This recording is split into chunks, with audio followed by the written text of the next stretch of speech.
ये bond cleave होता है, ये बॉन्ड क्लीव होकर क्वाइट, जिसे कहते हैं, मैं ऑब्वियसली बोल बोल के भी थक गया हूं, it would be giving us CO minus N, here it would be H, here it is going to be a group G, here it's going to be H, here it is going to be positive.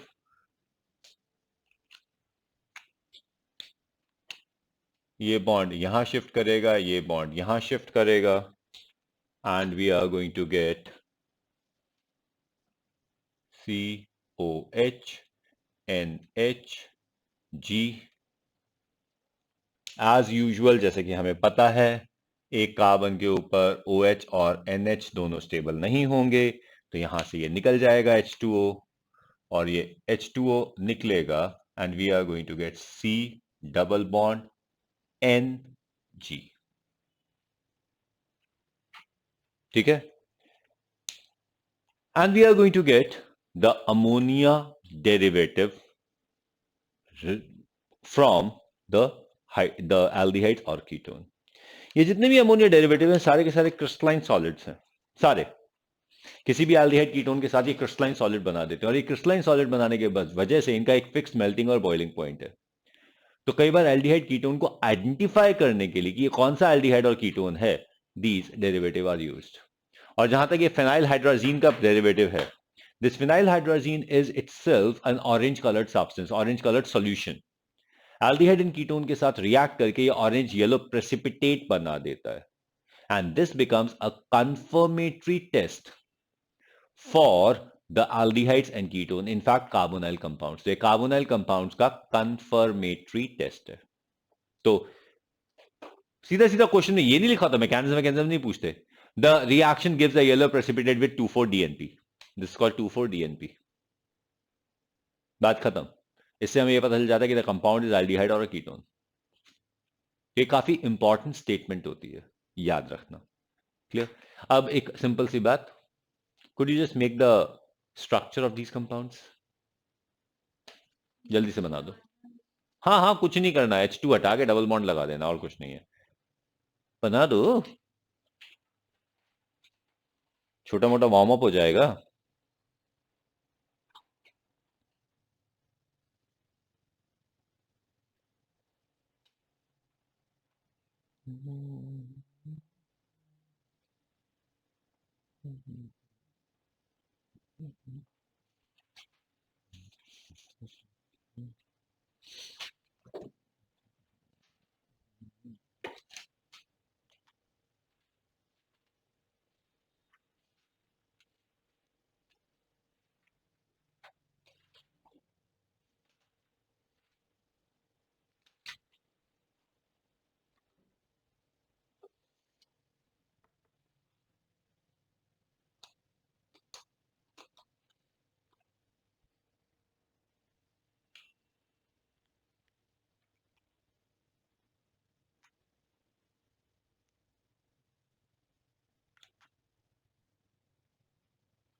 बन गए?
हो गया?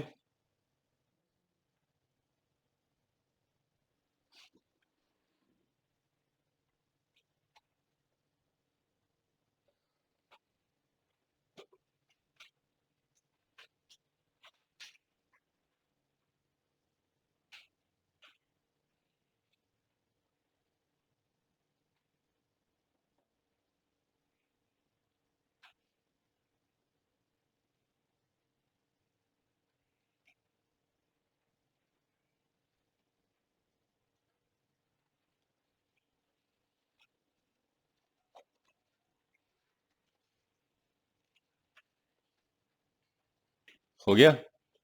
अरे करो यार जल्दी।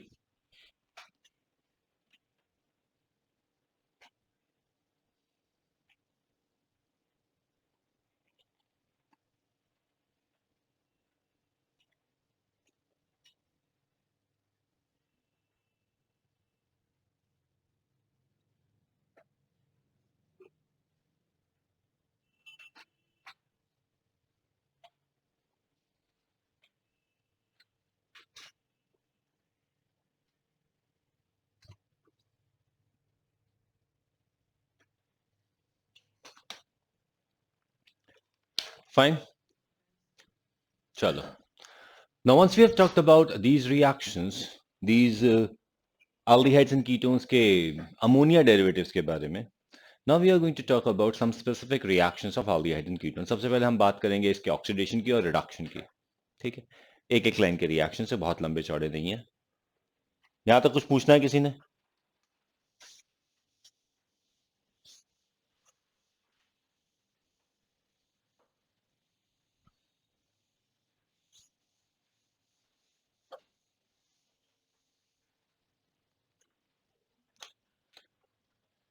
We are going to talk about, let's say हमारे पास है aldehyde and ketone, and first of all we talk about the oxidation reactions.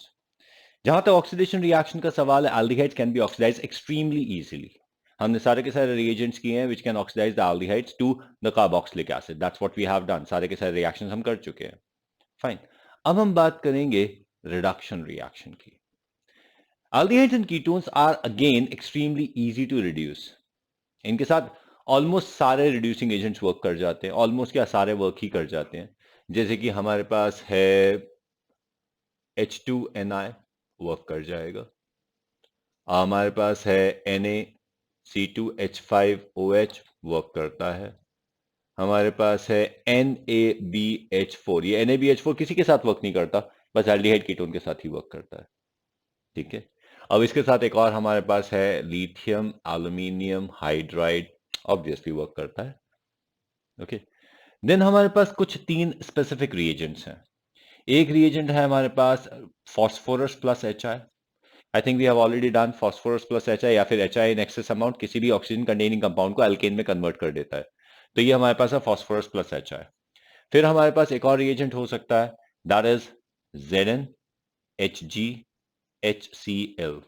ZnHgHCl, it's called Clemenson's reduction. Clemenson's reduction. Okay. Then we have NH2, NH2. Now NH2 is called hydrazine. Hydrazine is going to react with aldehydes and ketones to form hydrazone. This hydrazone, if it is hydrolyzed in basic medium, in presence of glycol as a solvent, then it's called Wolff-Kishner reduction. That's called Wolff-Kishner reduction. ठीक है, अब इन सारे reagent में it gets converted to corresponding alcohol. May be primary, अगर aldehyde है तो primary alcohol बन जाएगा, अगर कीटोन है तो सेकेंडरी अल्कोहल बन जाएगा। टर्शियरी अल्कोहल एल्डिहाइड कीटोन के रिडक्शन से ऑफ कोर्स नहीं बनेंगे। देन वी हैव ये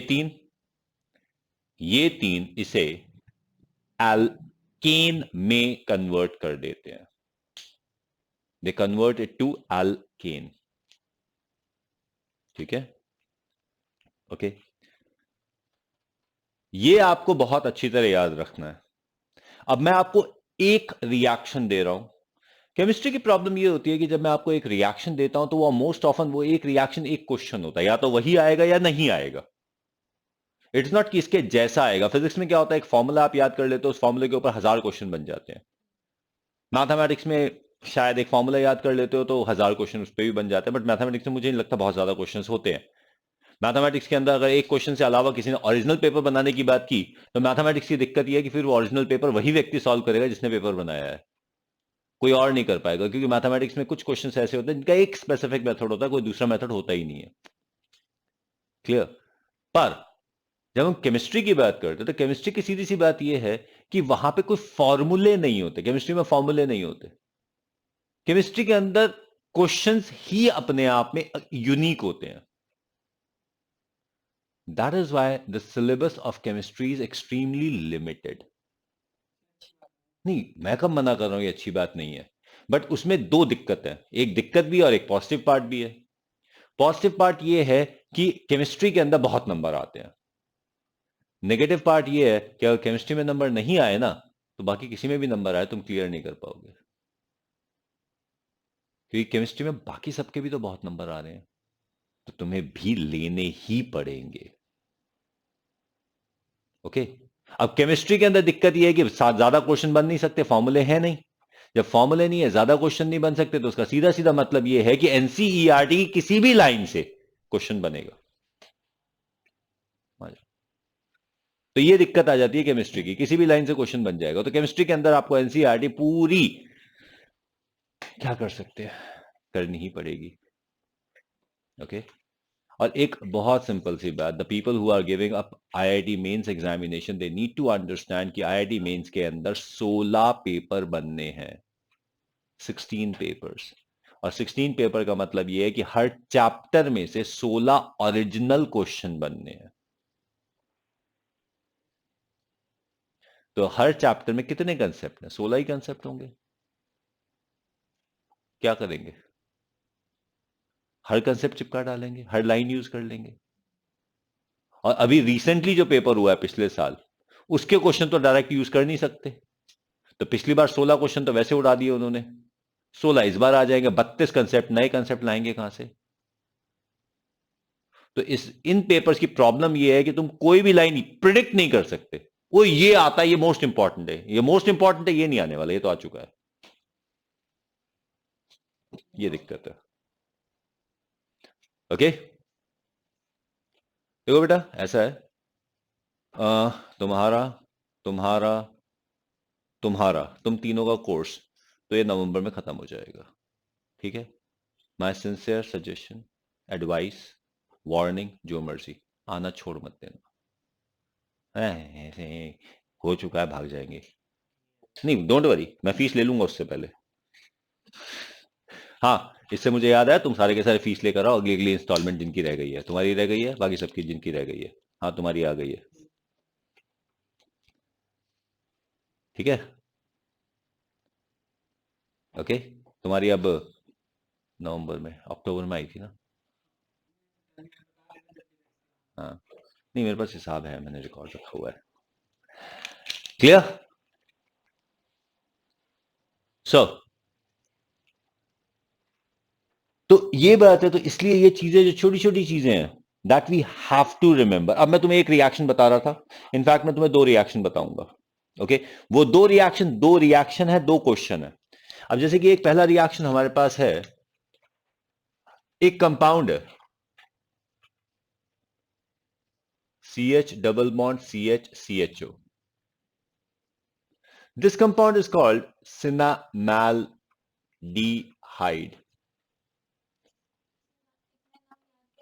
बेटा मैं कुछ नहीं कर सकता, आईआईटी के अंदर मेंस पेपर के अंदर, मेंस भी नहीं एडवांस पेपर के अंदर कॉमन नेम आ चुके हैं। और यहां पर अगर आप कल का अपना पेपर शीट उठा के देखो, एल्डिहाइड कीटोन का, एल्डिहाइड कीटोन की वर्कशीट सिर्फ एनसीईआरटी और एग्जाम्पलर बेसिस पे दी है, वहां पे पूरा एक मैच द फॉलोइंग है, match the compound with its common name.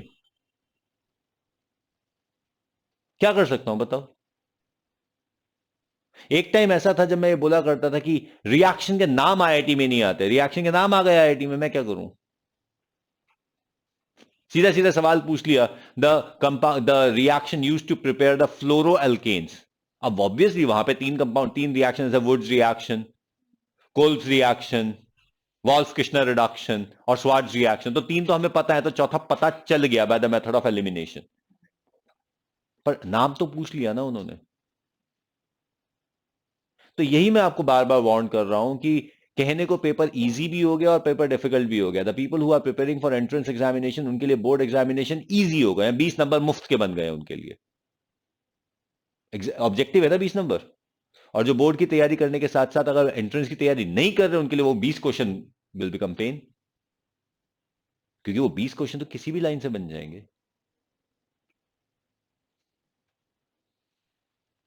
समझ आइए बात?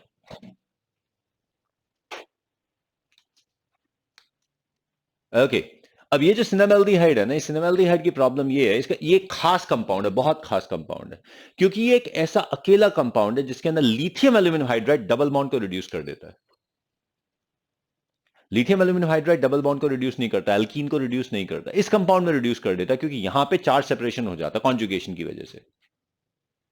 तो यहां पर इस कंपाउंड के अंदर अगर लिथियम एल्यूमिनियम हाइड्राइड यूज कर लिया जाए, तो this is going to get converted to CH2 CH2 CH2OH।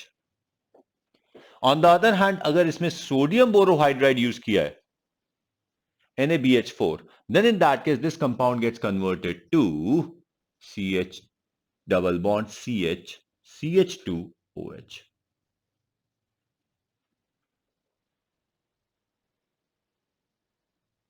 Clear? समझ आ गई बात? याद रखना इस रिएक्शन को, ठीक है। दूसरा रिएक्शन जो हमारे पास है वो है ये वाला, lithium aluminum hydride does not reduce the alkene, it reduces alkene only in this case, और किसी केस में नहीं। बेटा एल्कीन आर इलेक्ट्रॉन रिच, तो उनके ऊपर न्यूक्लियोफाइल अटैक नहीं कर सकते। हाइड्राइड मींस न्यूक्लियोफाइल, ठीक है, and that too a very strong one. Is it okay? Okay, now इसको हमें कन्वर्ट करना है इस कंपाउंड में।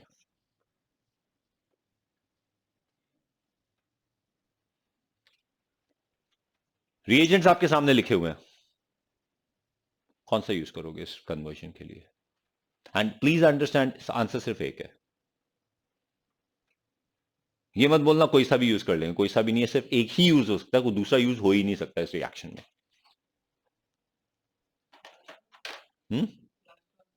लास्ट वाला, yes that's the answer. Why?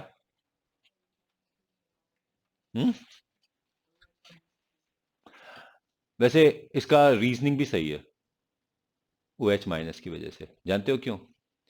Alcohols base के साथ रिएक्ट नहीं करते। On the other hand acid alcohol को एलिमिनेट कर देते हैं या कन्वर्ट कर देते हैं। तो alcohols are acid sensitive, they are not base sensitive. ठीक है, वॉल्फ-किश्नर रिडक्शन यूज नहीं हो सकता, only sorry Clemmensen's reduction use नहीं हो सकता, रेड फॉस्फोरस HI यूज नहीं हो सकता, क्योंकि रेड फॉस्फोरस HI भी OH को रिड्यूस कर देगा, OH को चेंज कर देगा।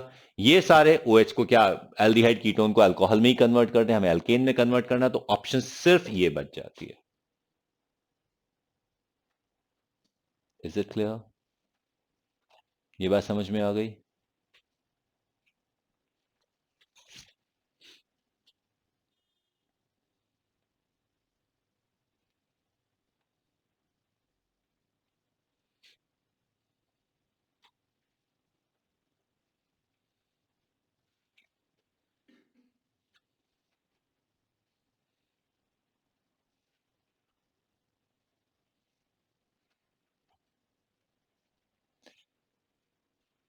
So that's what we have as reduction of aldehydes and ketone.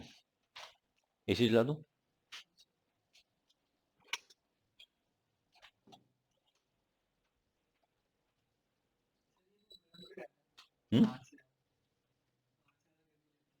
हाँ बिल्कुल सही है, रूम गर्म रहता है। उसका रीजन है, बहुत सिंपल सा रीजन है। इस रूम के अंदर इस समय 8 हीटर्स हैं and this room is insulated.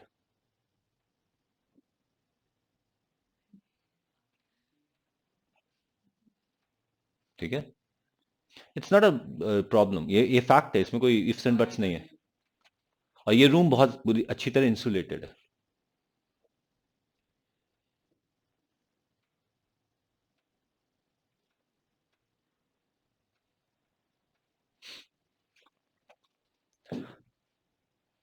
Okay, now we have just talked about oxidation and reduction, and now we are going to talk about a very, very important reaction of aldehyde and ketone. It's kind of कि aldehyde and ketone का अगर कोई test बनाता है और ये reaction ना हो, वो होना पॉसिबल नहीं है, and that reaction is called aldol condensation.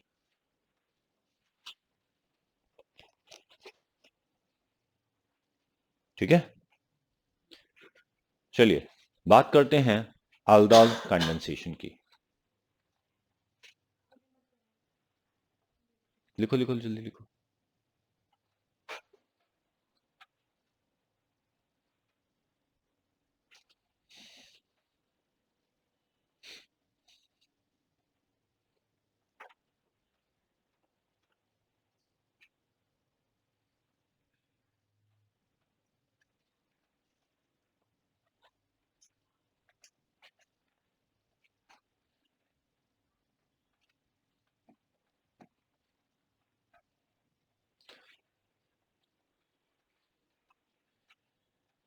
यार या तो बोल ले या चुप हो जा,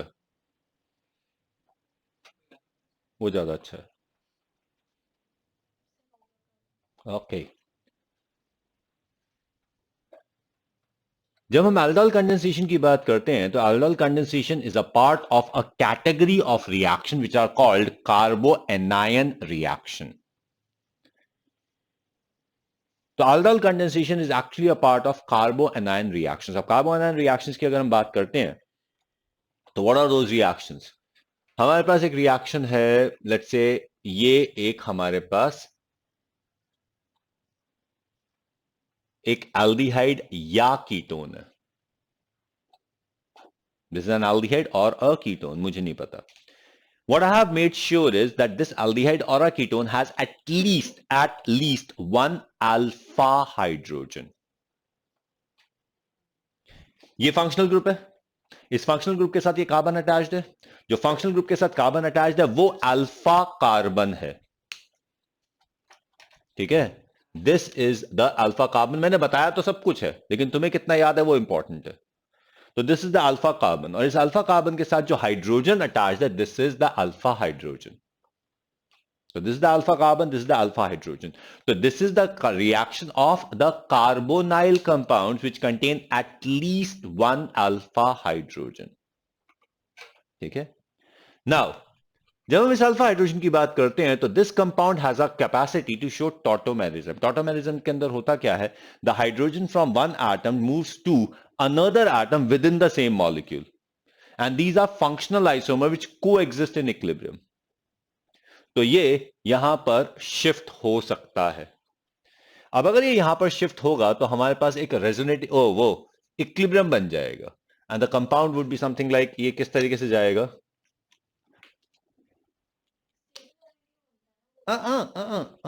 ये प्लीज, ये एक गलत फहमी है तुम्हारी, एक बहुत बड़ी गलत फहमी है कि हर कंपाउंड स्टेबल होने के लिए रिएक्शन करता है। नहीं, ऐसा नहीं होता। ये बात अपने दिमाग में बहुत अच्छी तरह डाल लो कि it is not a necessity कि everything wants to do it for stability. एक बात अपने दिमाग में सोच के देखो, क्या तुम हर काम इसलिए करते हो कि इससे तुम्हें फायदा होता है? सोच के देखो, हर काम तुम अपने फायदे के लिए करते हो क्या? हुँ? क्या? नहीं, थोड़े बहुत नहीं, मैं ये नहीं कह रहा, कि मैं कहता हूं ठीक है तुम अपने फायदे के लिए काम करते हो, मैं ये नहीं कह रहा कि रिएक्टेंट या रिएक्शन इसलिए नहीं होता कि एनर्जी कम हो रही है, इसलिए नहीं करता, इसलिए नहीं कि वो स्टेबल हो रहा है, इसलिए, ऐसी बात नहीं है। होते हैं रिएक्शन, स्टेबिलिटी के लिए होते हैं, लेकिन हर चीज स्टेबिलिटी के लिए नहीं होती। बहुत सारी चीजें तुम सिर्फ इसलिए कर देते हो कि तुम कर सकते हो।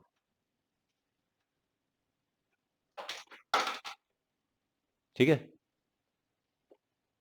ठीक है। कई बार एक पत्थर पड़ा होता, तुम जब बेमतलब उसको लात मार देते हो, चाहे उससे तुम्हें तकलीफ हो रही है, चाहे तुम्हें चोट भी लग रही है, लेकिन फिर भी कर दिया। रास्ते में चलते चलते कोई गुलाब का पौधा है, कोई फूल है, तो तुम गुलाब को देखते हो, कांटा ऐसा मार के देख रहे हो, और क्यों देख रहे हो, कांटा चुभ जाएगा, लेकिन फिर भी कुछ देख रहे हो क्योंकि कर सकते हो इसलिए कर रहे हो। ऐसे जितने भी रिएक्शन सिर्फ इसलिए हो जाते हैं क्योंकि वो हो सकते हैं, और कई बार तो ऐसे रिएक्शन भी हो जाते हैं जो हो नहीं सकते। अबे देखो, एक बात सोचो, एक आदमी यहां पर रह रहा है, आराम से प्लेन्स में रह रहा है, मरने के लिए माउंट एवरेस्ट पे चला जाता है, पता है वहां पे जाके मर सकता है, क्यों गया भाई? और हमारे दुनिया वाले, ओ तेरी माउंट एवरेस्ट पे, वाओ। अबे लानत भेजो, बेवकूफ इंसान, माउंट एवरेस्ट पे क्या कर रहा है? क्या मिल रहा है तेरे को माउंट एवरेस्ट पे टिकट? नहीं, मेरे को चढ़ना है। Now that particular thing, satisfaction, क्यों, किस बात का सेटिस्फैक्शन भाई? बंगी जंपिंग करेंगे जी, पैर में रस्सी बांध के कूदेंगे, टूट गई फिर ना कूदेंगे हम तो। हाँ, जैसे तुम्हारा मन है। Do you know what this entirely is considered in chemistry? इस वर्ड का नाम क्या है? Entropy, randomness, disorder. हाँ वही, disorder, entropy in the brain, तभी वो हरकतें कर रहे होते हैं। तो प्लीज अंडरस्टैंड, इसी तरीके से जब हम केमिस्ट्री की बात करते हैं तो केमिस्ट्री के अंदर भी कंपाउंड बहुत सारे ऐसे रिएक्शन शो करते हैं, बहुत सारे ऐसी चीजें बना देते हैं जो एनर्जेटिकली फेवरेबल नहीं है, पर फिर भी बनता है, because that gives a higher entropy.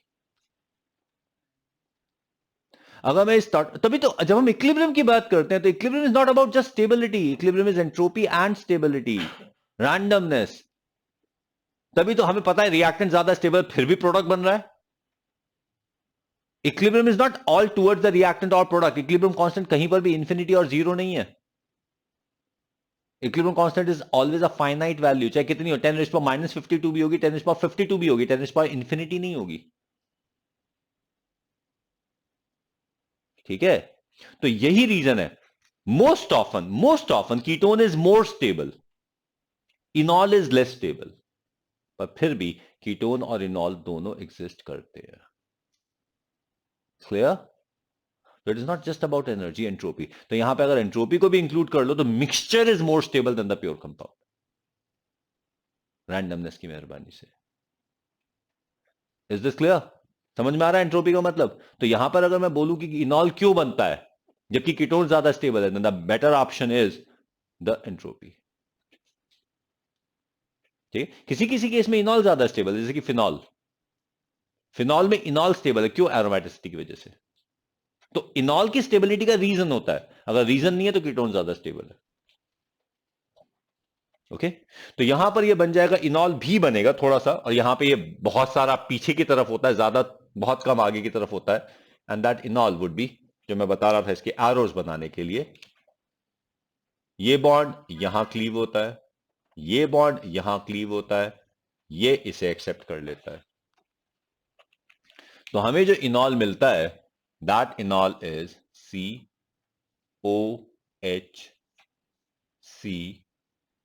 ये। ठीक है, एक बात का ध्यान रखना, इस कंपाउंड के पास एसिडिक हाइड्रोजन नहीं है। एसिडिक हाइड्रोजन क्या होता है ऑर्गेनिक केमिस्ट्री में? ऑर्गेनिक केमिस्ट्री में acidic hydrogen is the hydrogen attached to oxygen, nitrogen, sulphur and C triple bond C. That is what we call as acidic hydrogen in the organic chemistry. तो by that definition इसमें तो acidic hydrogen नहीं है, पर अगर इसकी बात करें, इसमें एसिडिक हाइड्रोजन है।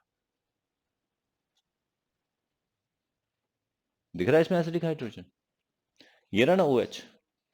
नाउ दिस एसिडिक हाइड्रोजन, इसको नीचे लगा देते हैं यार, वरना तुम पता नहीं, तुम्हारा कोई भरोसा नहीं, इसको बॉन्ड बना दोगे कि सर हाइड्रोजन के 2 बॉन्ड बन गए, वो नहीं है ऐसा। ठीक है, अब इसको अगर मैं NaOH के साथ रिएक्ट कर दूं, for that matter any base, OH minus is a easily available base, बहुत ज्यादा स्ट्रांग नहीं है पर ठीक है, वो आप कर जाता है। तो अगर मैं OH माइनस के साथ रिएक्ट करवा दूं, तो this OH minus has a capacity to react with this hydrogen, और इस हाइड्रोजन को अगर वो निकालेगा, then in that case it is going to form CO minus C। ठीक है, क्लियर? अब ये कॉन्जुगेट कर सकता है, अगर ये कॉन्जुगेट करेगा, अब ये कॉन्जुगेशन है, ये यहां क्लीव कर सकता है। ठीक है, रेजोनेटिंग स्ट्रक्चर बना सकता है, और इसका रेजोनेटिंग स्ट्रक्चर क्या बनेगा?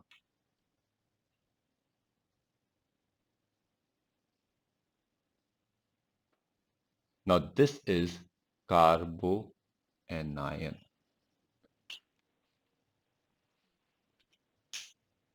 ठीक है, अगर किसी कंपाउंड में अल्फा हाइड्रोजन नहीं है तो वो कार्बोएनायन नहीं बना सकता, क्योंकि वो टॉटोमेरिज्म नहीं कर सकता। ठीक है, यहां पर एक कार्बोएनायन बना इन प्रेजेंस ऑफ बेस। मजेदार बात यह कि कार्बोएनायन इन प्रेजेंस ऑफ एसिड भी बन सकता है। अब एसिड की प्रेजेंस में कैसे बनेगा?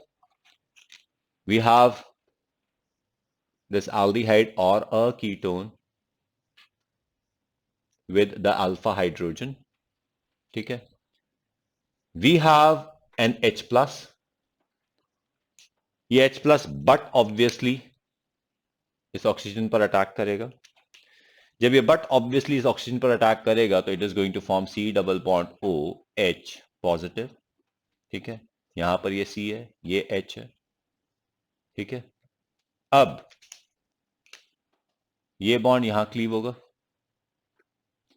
ये बॉन्ड यहां क्लीव होगा, और इसमें से H प्लस निकल जाएगा, and we are going to get enol. बन गया इनॉल। अब कॉन्जुगेशन तो यहां पे भी होगा। Let's make the resonating structure.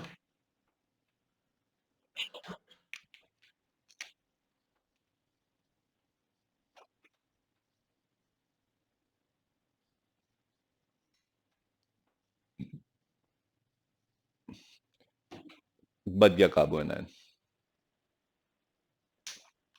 ठीक है, तो carbanion can be created in presence of acid as well as a base. Entropy, entropy, entropy, entropy कर रहा है क्योंकि कर सकता है। किसी भी केस में हम कार्बन की वैलेंसी 4 से ऊपर नहीं कर रहे हैं, हम कार्बन की वैलेंसी एक्सीड नहीं कर रहे हैं। ठीक है, we are not exceeding the valency of carbon. Hello,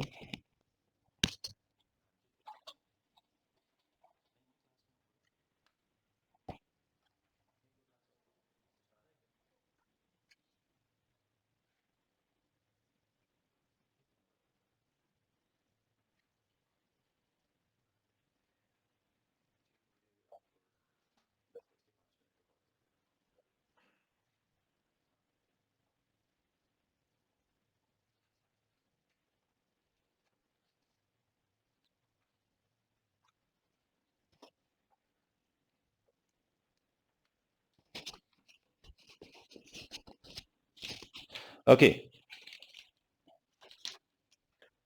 now ये तो हमने कार्बोनाइन के फॉर्मेशन की बात कर ली, क्लियर। अब हम ये जो पूरा का पूरा मैकेनिज्म है कार्बोनाइन बनाने का, अब हम हर रिएक्शन में इस मैकेनिज्म को पूरा फॉलो नहीं करते।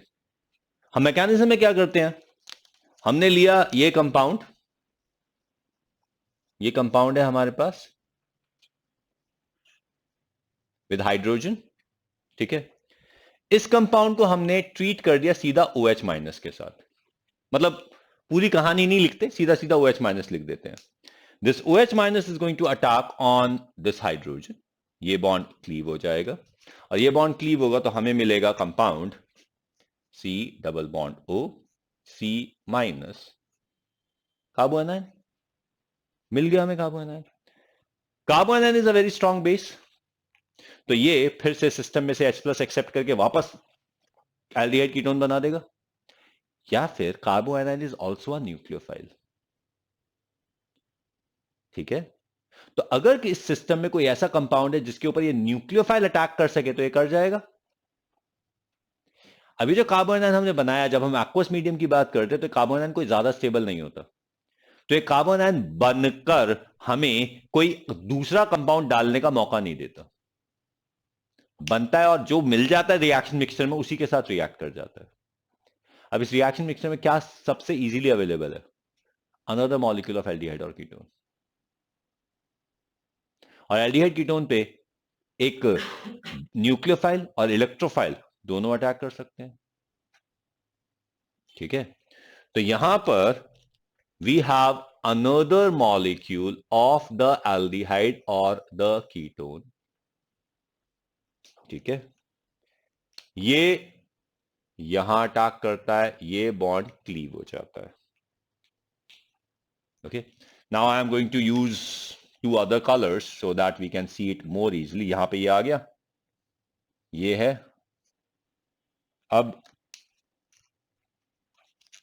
ये वाला बॉन्ड बना है जो हमने इसमें ऐड किया है, ठीक है। Now this can easily react with water present in the system, it can react with water present in the system. ये बॉन्ड यहां अटैक करेगा, ये बॉन्ड यहां क्लीव कर जाएगा, and we are going to get the compound as C double bond O C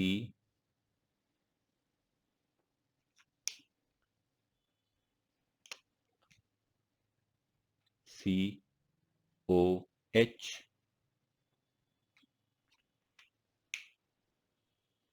कोई दिक्कत, कोई प्रॉब्लम?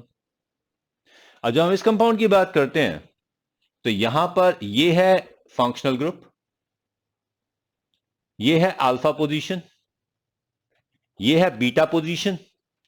तो this compound, the name can be simply written as beta hydroxy carbonyl compound, which could be beta hydroxyaldehyde, beta hydroxyketone.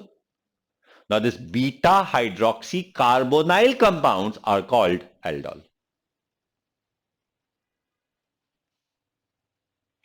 इस compound को aldol कहा जाता है।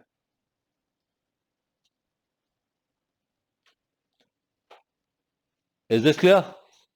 So that is what we have as beta hydroxy carbonyl compound. That is what we call as aldol. ALDOL ऊपर नहीं लिखिए sir, ALDOL, aldol।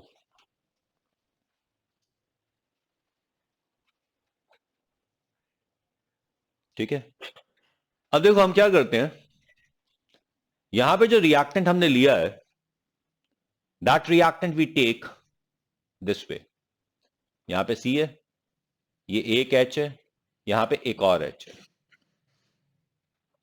मतलब we take a compound which has 2 alpha hydrogens, minimum 2 alpha hydrogens on the same carbon, 3 भी हो सकते हैं।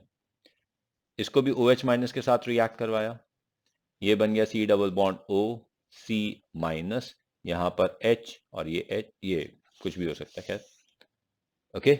ये कार्बोनाइन बन गया, इस कार्बोनाइन को रिएक्ट करवा दिया एल्डिहाइड या कीटोन के साथ दूसरे, and we get C double bond O C, यहां पर H है, ये CO माइनस, ये बन गया। फिर इसको H2O के साथ रिएक्ट करवाया, ये बन गया C double bond O C, यहां पर H, ये C, यहां पर OH। ठीक है, अगेन एल्डोल बन गया। ठीक है, अब एक बात ध्यान से सुनो, the presence of an electron withdrawing group on the beta position, the presence of an electron withdrawing group on the beta position of the OH group, that is hydroxide, favors the elimination reaction, that is dehydration. ठीक है, ये statement लिख लीजिए।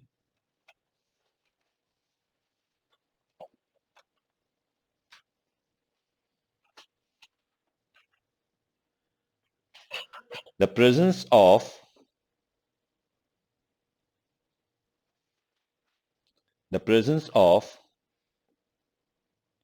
an electron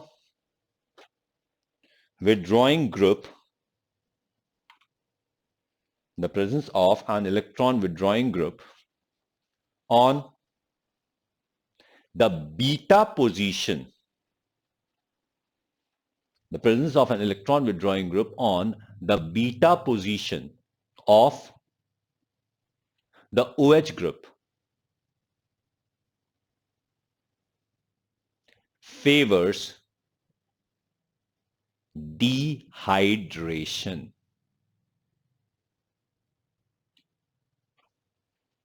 ठीक है, तो अब अगर इसको हीट कर दिया जाए,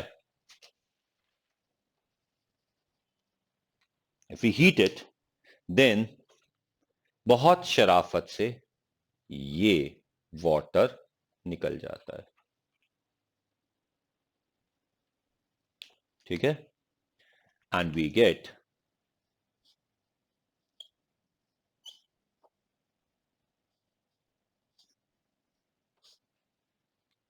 actually this is called aldol condensation.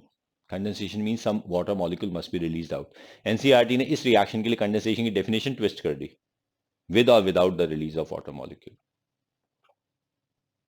ठीक है, this is the mechanism of aldol condensation. Dehydration last step है बेटा। aldol condensation हुआ ये कैसे पता चलता है? Number of carbon atom simply double हो जाते हैं।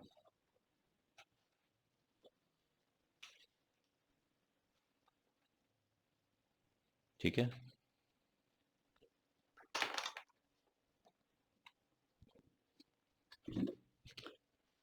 ये टेप लिया,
ठीक है, टेप लिया। जिन्होंने टेप लिया है उनके लिए कुछ क्वेश्चंस।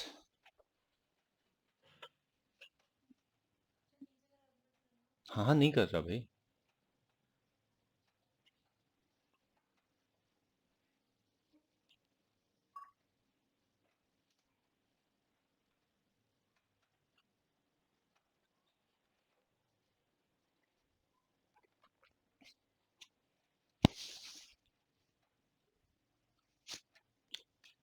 क्वेश्चन इज, हमारे पास है CH3CHO,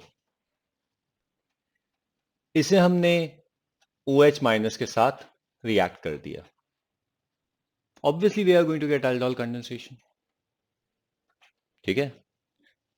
The second reaction is we have CH3, C double bond O, CH3. इसको भी हमने OH माइनस के साथ रिएक्ट कर दिया and you get the product. ठीक है, ये वाला मैकेनिज्म फॉलो करो. देखो एक बहुत छोटी सी ट्रिक है, बहुत छोटी सी ट्रिक है. वो ये कि जब आप एल्डिहाइड करोगे, when you do the aldehyde, simply इस पोजीशन पर, इस वाली पोजीशन पर H है, खत्म, पूरा मैकेनिज्म बन गया. ठीक है, ये CH3H है, ये H है. अब आप रिलेटिवली CH3 और H लिखते चले जाओ, एसिटाल्डिहाइड का रिएक्शन बन गया. ठीक है, ओके, समझ में आई बात. अगर कीटोन का बनाना है, एसीटोन का बनाना है, एसीटोन बहुत सिंपल है. अगेन एसीटोन के अंदर ये वाला CH3 है, बस. यानी कि यही पूरा मैकेनिज्म एज इट इज बनाना है, बस एडजस्टमेंट कर लेना. ठीक है, ये यहां पे CH3 है, यहां पे ये CH3 है, दैट्स इट. अब प्रोडक्ट बनाओ और मुझे उसका नाम बता दो. नाम बताना जरूरी होता है. क्या कर सकते हैं?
आगे आंसर नाम में क्या है?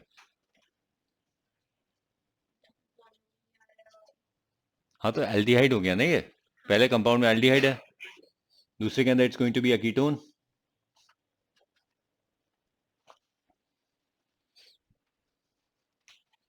In this case, the final compound that you get would be CH3 CH CH CHO.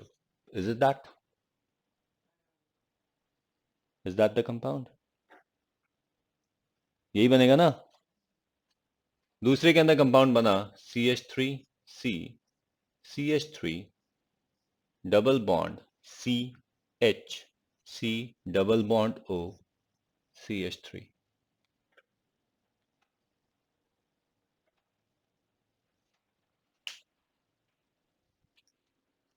The common name of this compound is crotonaldehyde. ठीक है. This compound is called mesityl oxide. और अगर हम इन कंपाउंड्स के आईयूपीसी नेम की बात करें तो इसका नाम है ब्यूट 2 E नल.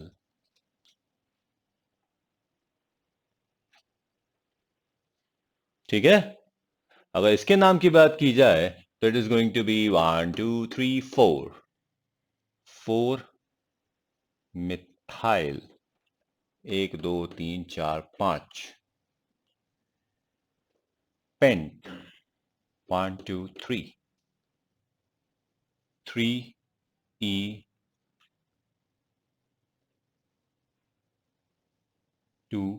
ओन.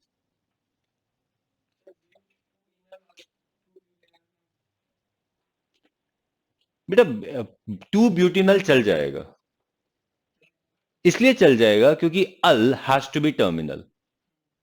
लेकिन अगर हमारे पास अगर अल की कोई और पोजीशन हो सकती होती तो कंफ्यूजन हो जाता कि ये पोजीशन अल की है या इन की है. तो we prefer to keep the locant nearest to the group it is telling the position of. हमारी कोशिश ये होती है. Is that clear?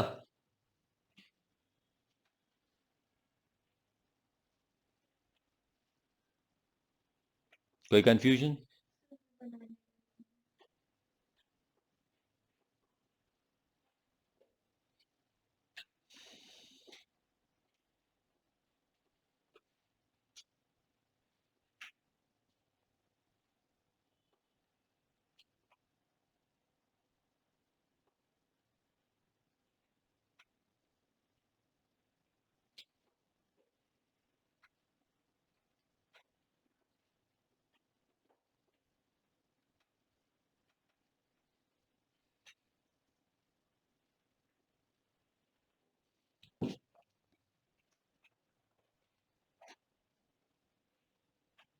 अब नीचे वाला मैकेनिज्म तो बिटा दूं.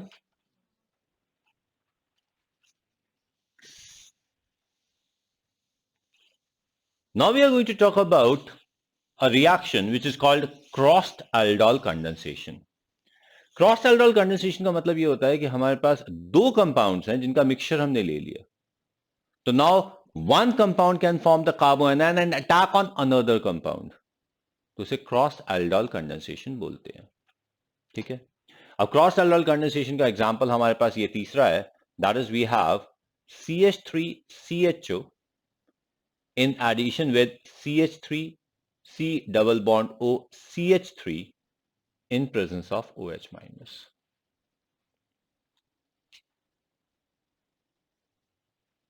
ठीक है. अब यहां पर 4 प्रोडक्ट बनेंगे. बना सकते हो बेटा. इसका कार्बोएनायन बनेगा, इस पे अटैक कर जाएगा. इसका कार्बोएनायन बनेगा, इसी पर अटैक कर जाएगा. तो इसका कार्बोएनायन 2 पे अटैक कर सकता, तो 2 प्रोडक्ट यहां बन गए. फिर इसका कार्बोएनायन बनेगा, वो भी इन दोनों पे अटैक कर सकता, तो 2 प्रोडक्ट ये बन गए. तो टोटल हमारे पास 4 प्रोडक्ट बन जाएंगे.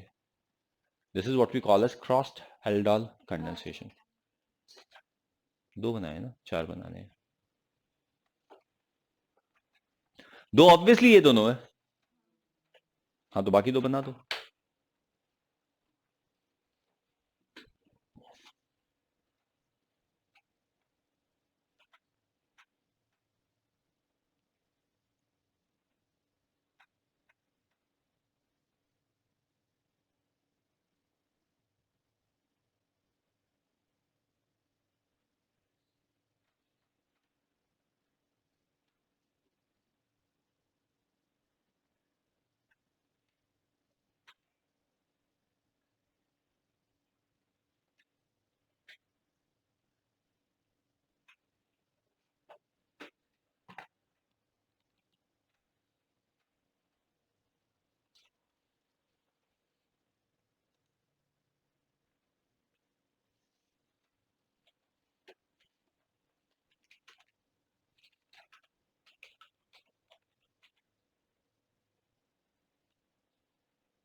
आ गया।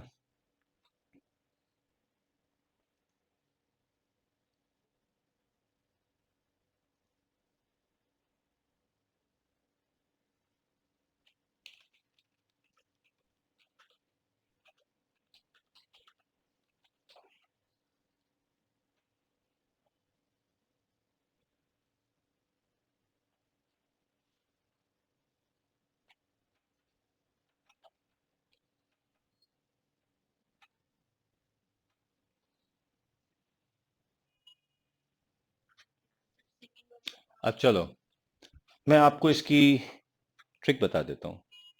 बड़ी तकलीफ होती है ट्रिक सुन के। देखो मेरे पास ये दो कंपाउंड्स हैं, तो मैं इसको ऐसे लिखने की जगह मैं इन दोनों कंपाउंड्स को सेपरेटेड आउट लिख देता हूं। ऐसे लिखूंगा, ठीक है, और इसको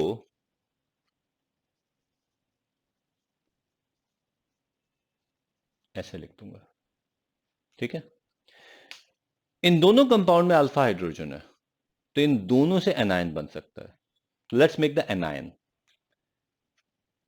इसका एनायन हमने बना दिया OHC CH2। ये एनायन बन गया, ठीक है। इसका एनायन बन गया CH3, C double bond O, CH2।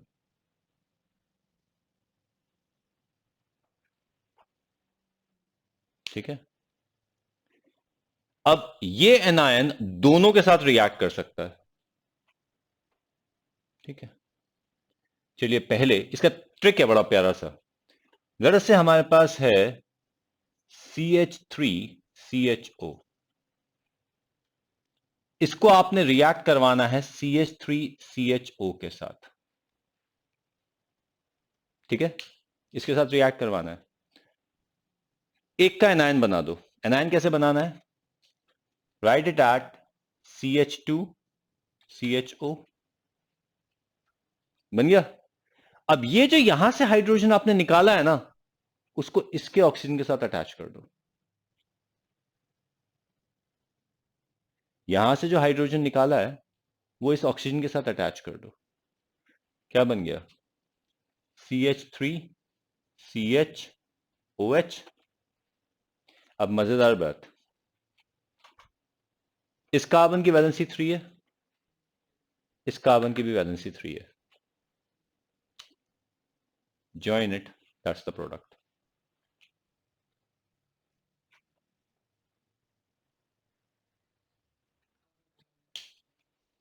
ठीक है, उसके बाद इसे हटाओ and get the final product।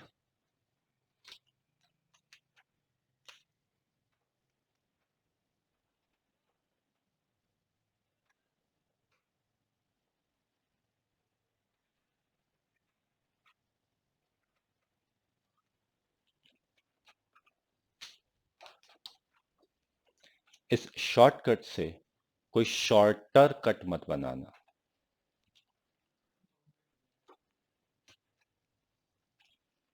ठीक है, अब आप इसके प्रोडक्ट बना सकते हो आराम से, कोई दिक्कत ही नहीं होगी। हाँ हाँ करो, हाँ हाँ, कोई टेंशन नहीं है। मतलब कि एक ऐसे बनाया, ऐसे ऐसे ऐसे, चार बनाओ, ऐसे ऐसे। विद इन 1 मिनट कितना ही कॉम्प्लिकेटेड एल्डोल रिएक्शन आपको दे दिया जाए, आंसर निकल जाएगा। पर अलग अलग करके करना, मेंटली करने की कोशिश करोगे तो एंट्रोपी हो जाएगी।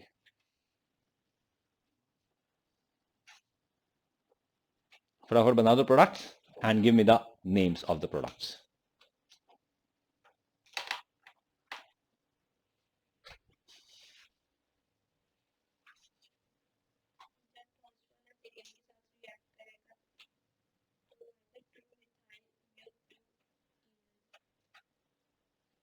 चेक करना पड़ेगा, बना दो। 2 मिथाइल, 2 मिथाइल नहीं होगा 3 होगा। CHO, CHO, CH double bond C, CH3 आएगा ना। तो वहां पर डबल बॉन्ड तो सेकंड पोजीशन पे है, लेकिन मिथाइल ग्रुप तो थर्ड पोजीशन पे हो गया ना। CHO से काउंटिंग शुरू करोगे तो 3 मिथाइल आएगा ना।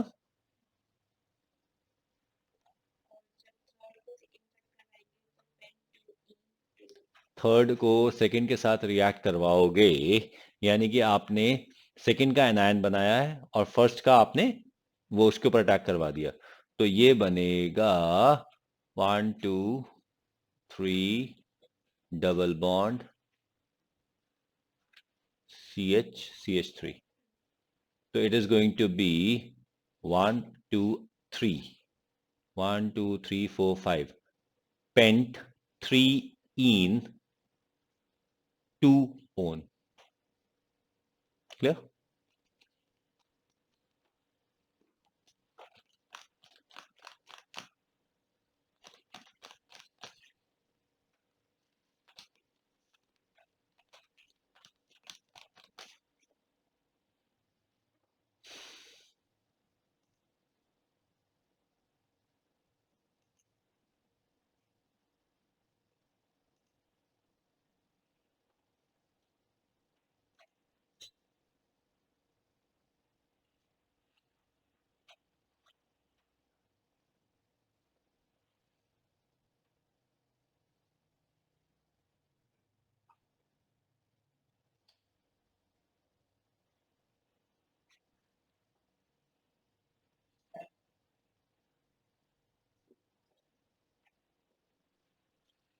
कोई confusion?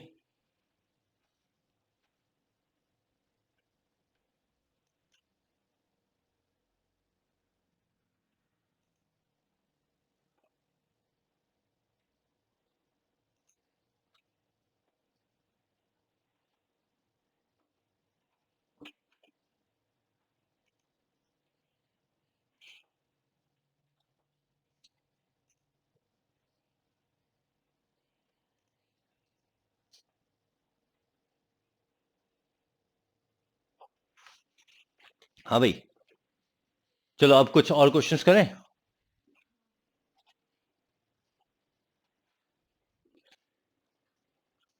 Let's say we have,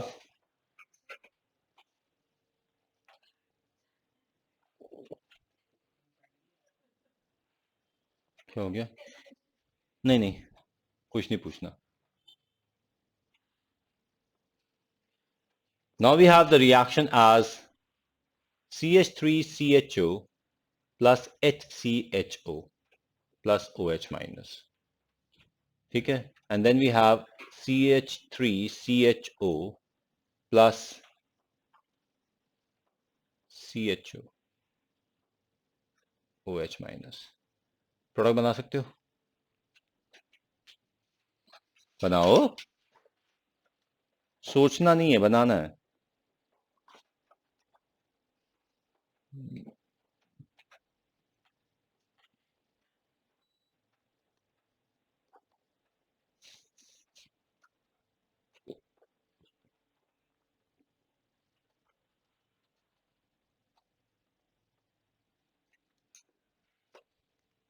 अब इंपॉर्टेंट बात यह है कि यहां पे जो दूसरा कंपाउंड दे रखा है उसमें अल्फा हाइड्रोजन नहीं है, तो कार्बन आयन सिर्फ एक से बनेगा, अटैक दोनों पे करेगा.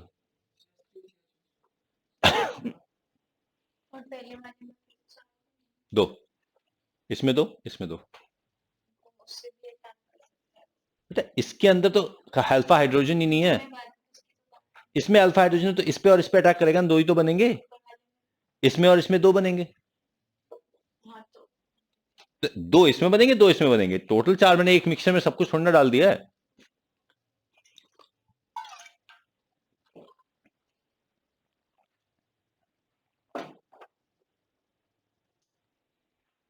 अभी are you able to understand it completely? कहीं confusions?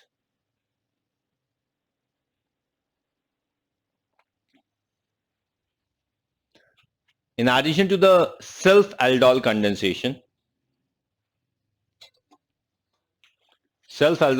the other compound we get is CH2 double bond CH-CHO. Now this is what we call as acronaldehyde.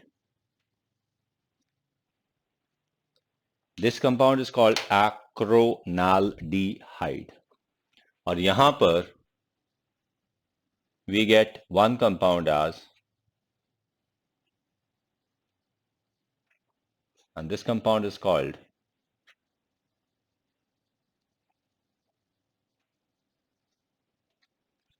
cinnamaldehyde.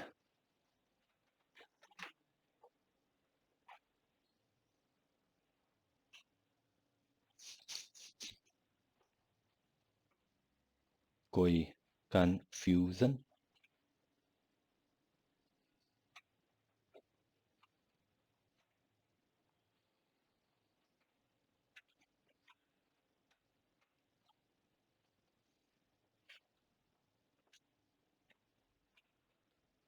So that was the famous reaction called aldol condensation.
एक बार सारे के सारे reactions देख लो। Aldol reactions के अंदर कुछ भी पूछना है तो पूछ लो।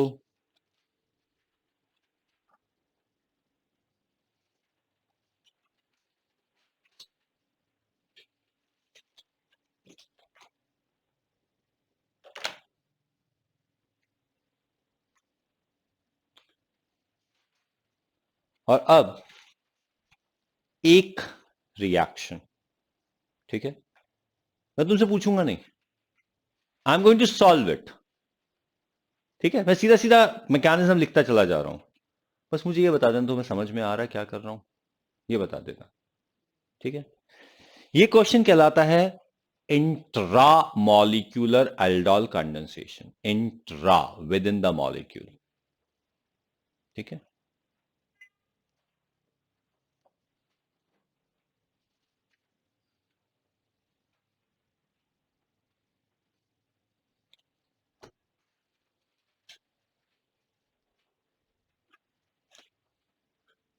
we have a compound and that compound is called cyclohexene. इस साइक्लोहेक्सीन को हम कर देते हैं O3 पहले, और फिर दूसरा कर देते हैं ZnH2O इधर। ठीक है, इंट्रा, इंटर नहीं, इंटर ये है। थोड़ा सा आ जोर से बोलना पड़ता है अगर, हाँ, मुंह खोल के। बट बी केयरफुल है, यहां पे थोड़े से मच्छर हैं, just be careful about it. It gets converted to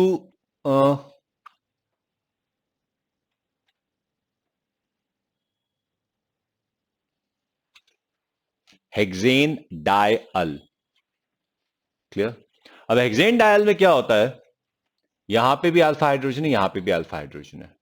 अब इसे अगर OH माइनस के साथ ट्रीट कर दिया जाए तो it become something like this.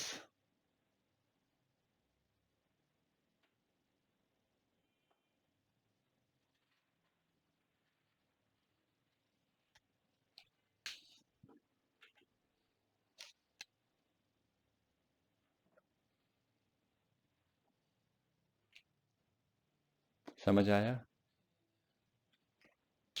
यहां से हाइड्रोजन निकाला, यहां लगा दिया।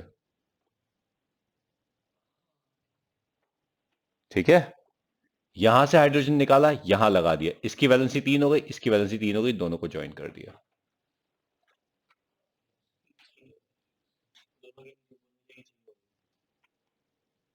बेटा, दो मॉलिक्यूल की तरह ट्रीट कर रहा हूं मैं इसे। आप इसको ऐसे लिख लो, इस कंपाउंड को आप ऐसे लिख सकते हो, CH2 CH2 CHO।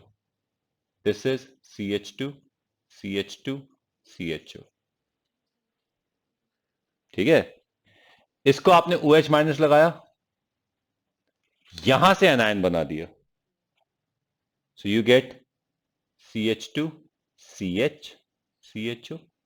Here it is CH2 CH2 CHO and H। ठीक है, अब इसकी वैलेंसी 3 है, इसकी वैलेंसी 3 है। So we just join the two. ठीक है, फाइन। अब कर दिया हीट,